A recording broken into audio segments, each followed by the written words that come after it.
শুভ সন্ধ্যা বন্ধুরা, welcome back to my channel. কেমন আছো তোমরা সবাই? আশা করছি সবাই খুব ভালো আছো, আর যে যেখানে আছো সুস্থ আছো। তোমাদের ভালোবাসার আশীর্বাদে আমরাও সবাই খুব ভালো আছি। তো অনেক দিন পর তোমাদের সাথে একটা বড় ভিডিও শেয়ার করছি।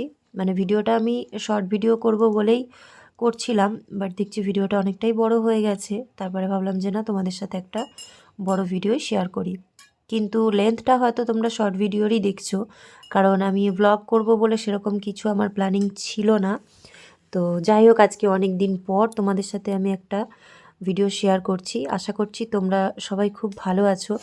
আর তোমরা চাইছিলে যে একটা বড় ভিডিও যেন তোমাদের সাথে শেয়ার করি, আমাদের আপডেট দিই। তো দেবো আস্তে আস্তে তোমাদের সঙ্গে সব রকমই ভিডিও শেয়ার করব আবার। আর কিছু মিনি ব্লগ শেয়ার করেছি 2-3টের মতন, তো সেগুলো তোমরা একটু দেখো, তাহলেই বুঝতে পারবে। আর বাকিটা তোমাদের সাথে আমি আস্তে আস্তে শেয়ার করার চেষ্টা করব। আর যেহেতু এখন খুবই ঠান্ডা, বুঝতেই পারছো, তো ভিডিও করা, এডিট করা, তারপরে সংসারে কাজকর্ম করা, সব কিছু ম্যানেজ করাটা একটু প্রবলেম হয়ে যাচ্ছে। আস্তে আস্তে খুব তাড়াতাড়ি তোমাদের সঙ্গে ভিডিও শেয়ার করার আমি চেষ্টা করব। তো আজকে হচ্ছে রবিবার, যখন আমি ভিডিওটা শ্যুট করেছি। তো রবিবার দিনকে দিনের বেলা মানে কোনো রকম তেমন কিছু রান্নাবান্না হয়নি। বেগুন ভাজা, ডাল এইসবই করেছিলাম, আলু সেদ্ধ। তো তারপরে রাত্রিবেলার জন্য আমি চিকেন নিয়ে আসলাম, কারণ সকাল থেকেই শুভ শরীরটা খুবই খারাপ ছিল। হঠাৎ করেই জ্বর এসেছে, আর ওর কোনো কিছু খেতে ভালো লাগছিল না। আর বাড়িতে যখন ছেলে মেয়ের দেখবে শরীর খারাপ থাকে, ওরা কোনো কিছু খায় না, তখন রান্নাবান্না করতেও ভালো লাগে না, আর নিজেদেরও খেতে কিন্তু একটুও ভালো লাগে না। তো ভাবলাম চিকেনটা যেহেতু ওর ফেভারেট, আর আজকে রবিবার, তো রাতে তো রুটি করতেই হবে, কারণ চারিদিকে তোমরা সবাই জানোই যে প্রচুর পরিমাণে ঠান্ডা পড়ছে। কুয়াশা, রোদেরও দেখা পাওয়া যাচ্ছে না। তো ভাবলাম যে একটু চিকেন কষা আর তার সাথে রুটি করি, যেহেতু ঠান্ডার মধ্যে রাতে ভাত খেতে সবারই একটু কষ্ট হয়। তো ওই জন্য সন্ধ্যের দিকে গিয়ে আমি চিকেন নিয়ে এসেছি। সুজির জন্য নিয়েছিলাম সলিড চিকেন, যেটা তোমরা ভিডিওর শুরুতেই দেখলে। আর আমাদের জন্য নিয়েছিলাম 1 কেজি মতন চিকেন, সলিড ছাড়া। তো সেখান থেকেই আজ রাতের মতন করে রান্না করব। আর বাকি চিকেনটা থাকবে, ওটা আবার 2-1 দিন পর রাতের দিকেই রুটি বা লুচি দিয়ে খাওয়ার জন্য রান্না করব। মানে আমি একবারে সব চিকেনটা রান্না করছি না। তো এখানে যতটা পেঁয়াজের দরকার ততটা কেটে নিয়েছি। আর আজকে ভাবলাম রাত্রিবেলা রুটি দিয়ে চিকেনটা খাওয়ার সময় কটা গোটা রসুন আর কটা গোটা পেঁয়াজ একবারে চিকেনের সাথে কষিয়ে নেব। তো সেগুলোকেও ভালো করে ধুয়ে তুলে রেখেছি। আর এখানে আমি মশলা বলতে আদা, রসুন, কাঁচা লঙ্কাটাকে মিক্সারে পিসবো, আর তার সাথে কিছু শুকনো মশলাও দিয়ে দিচ্ছি। হলুদ, শুকনো লঙ্কার গুঁড়ো, তার সাথে রয়েছে জিরের গুঁড়ো, নুন, চিনি, আর সামান্য একটু জল। তো লঙ্কার গুঁড়োটা কিন্তু কাশ্মীরি লাল মির্চ, আমরা যেহেতু কাঁচা লঙ্কার ঝালটাই খাই, শুধু কালারের জন্য কাশ্মীরি লাল মির্চটাকে আমি ইউজ করি। তো এখানে আমি একটু জল দিয়ে ভালো করে পেস্টটা করে নিয়েছি। তো দেখে কিন্তু কালারটা সেই লাগছে, তাই না? তো দেখা যাক চিকেনটা রেডি হওয়ার পরে কালারটা কেমন লাগে। তো আমি তো এইভাবেই চিকেনের মশলা বা অন্য যাবতীয় মশলা একসাথেই মিক্সার গ্রাইন্ডারে করে নিই। তো কড়াইটার মধ্যে আমি দুপুরে যেহেতু বেগুন ভাজা করেছিলাম, সামান্য একটু তেল ছিল। তো তার মধ্যেই আবার আন্দাজ করে তেল দিয়ে তারপর আমি সবার আগে আলুগুলোকে ভেজে নিচ্ছি। তো এর মধ্যে হালকা একটু নুন আর হলুদ দিয়ে ভালো করে কড়া করে ভেজে নেব, যাতে মাংস রান্না করার সময় আলুগুলোকে বেশি জল দিয়ে ফুটাতে না হয়, কারণ রাতের চিকেনটা কষা করে করব সেই জন্য। আর আমি রান্না করতে করতে যেহেতু পুচকুসোনা চলে এসেছে, তো আবার আলুর মধ্যে একটু নুন, হলুদ এগুলো দিয়ে দিল। আর এটা আস্তে আস্তে ভাজা হতে থাকবে। তারপরে আমি ওদিকে আমার জন্য একটু চা করে নেব, কারণ কারণ প্রচুর পরিমাণে ঠান্ডা।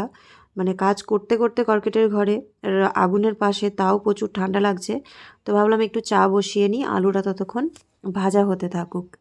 তো এখানে আমি আমার জন্য 1 কাপ চা বসিয়ে দিয়েছিলাম, একটু কড়া করে।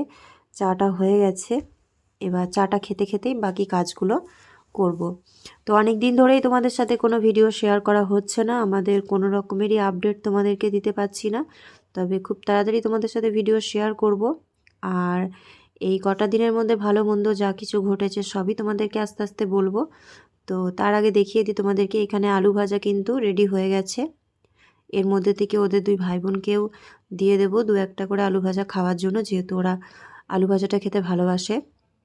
আর এখানে সবার আগে আমি তেলের মধ্যে পেঁয়াজ ভাজা করার জন্য রেখে দিলাম, কারণ খুব বেশি তেল দিয়ে রান্না করব না, মাখা মাখা করব। আর শুরুতে যেহেতু চিকেনটার মধ্যে আমি একটু নুন আর সর্ষের তেল দিয়ে মাখিয়ে রেখেছি, তাই তেলের পরিমাণটা একটু কমই রেখেছি। আর এখানে পেঁয়াজটাকে আমি মোটামুটি ভাজা করে নিয়েছি, এর থেকে বেশি ভাজলে যেহেতু পুড়ে যাবে, তাই এর মধ্যে আমি পিষে রাখা মশলাগুলো সব দিয়ে দিলাম।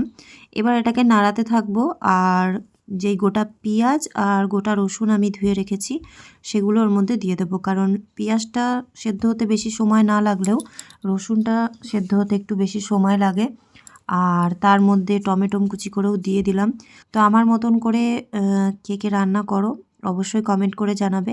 আমি সময় বিশেষ যখন আমার যেমনভাবে ভালো লাগে আমি চিকেনটা সেভাবেই রান্না করি, কারণ চিকেনটা সবাই সবার মতন নিজের মতন করে রান্না করতেই ভালোবাসে। আর চিকেন রান্নাটা মোটামুটি সবাই জানে, আর সবার প্রিয় একটা খাবার। আর যদি গরম গরম রুটির সাথে গরম গরম চিকেন থাকে শীতকালে, তাহলে তো কোনো কথাই হয় না। তো এখানে চিকেনটাকে ভালো করে মাখিয়ে নিলাম। এবার এটাকে একটু ঢাকা দিয়ে দিয়ে রান্না করব। তবে আমি রান্না করার সময় বুঝতে পারিনি যে কড়াইটা অতিরিক্ত ছোট হয়ে যাবে, কারণ ভেবেছিলাম অল্প করে রান্না করব তো ছোট কড়াই হয়ে যাবে। তো যাই হোক, আস্তে আস্তে নাড়াচাড়া করতে করতে কিন্তু চিকেনটা বেশ সুন্দর হয়েছে, তোমরা কালারটা দেখে বুঝতেই পারছো। আর কষানো করেছি যেহেতু একদম বেশি জল দেব না। তো এর মধ্যে এবার আলুটা দিয়ে দেবো, আর হালকা একটুখানি সামান্য পরিমাণে জল না দিলে নয়, তো সেরকম দিয়ে এটাকে কষিয়ে নেব। আর সুজির জন্য ভাত আর চিকেন ফুটাতে বসিয়ে দিয়েছিলাম। মানে তোমাদেরকে তো আগেই বললাম যে এটা কোনো বড় ভিডিও নয়, আমি ছোট ভিডিওই করার চেষ্টা করেছিলাম, কিন্তু তারপরে যখন দেখলাম ভিডিওটা অনেকটা বড় হয়ে গেছে, তো ভাবলাম তোমাদের সাথে একটা বড় ভিডিওর মতন করেই শেয়ার করা হোক। আশা করছি তোমরা অনেক দিন ভিডিও যেহেতু আমার দেখোনি বা পাওনি, তো এই ভিডিওটা তোমরা সবাই দেখবে। তো ওদিকে আবার আমি আটাটাও মেখে রেখে দিয়েছি, মানে চিকেনটা রেডি হতে হতে মোটামুটি আমার চা খাওয়া, সুজির চিকেন ভাত, তারপরে এই যে আটা মাখা সব কিছুই এক প্রকার হয়ে গেছে। তো চিকেন বলতে পারো রেডি, ফাইনাল।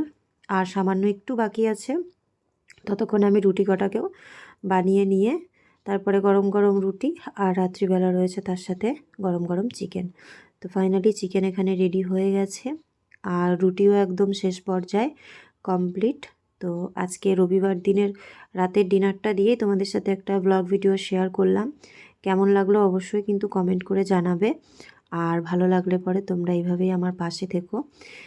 এটা মানে অনেক দিন পর যেহেতু তোমাদেরকে ভিডিও দিচ্ছি, তো কিভাবে কি তোমাদের সাথে শেয়ার করব কিছুই বুঝতে পারছি না। তবে আস্তে আস্তে ভিডিও শেয়ার করতে করতে আবার আগের মতন হয়ে যাবে। তো কষানো চিকেনটা আর চিকেনের কালারটা কেমন লাগছে কমেন্ট করে জানিও। আর সবার শেষে খাবার নামাবার পরে সুজিকে খেতে দিয়ে তারপরে আমরা খেতে বসবো। তো সুজির জন্য এখন প্রত্যেক সময় গরম গরম খাবার দেওয়া হয়, কারণ শীতের মধ্যে ওরও কষ্ট হয় যদি ঠান্ডা খাবার দিই খেতে। তো ওই জন্য ওরটা ভালো করে মাখিয়ে তারপরে আমরা খেতে বসবো। তো চলো, আজকের ব্লগটা এখানেই শেষ করলাম। আশা করছি তোমাদের একটু হলেও ভালো লেগেছে। তো দেখা হবে আবার তোমাদের সাথে নতুন ব্লগে।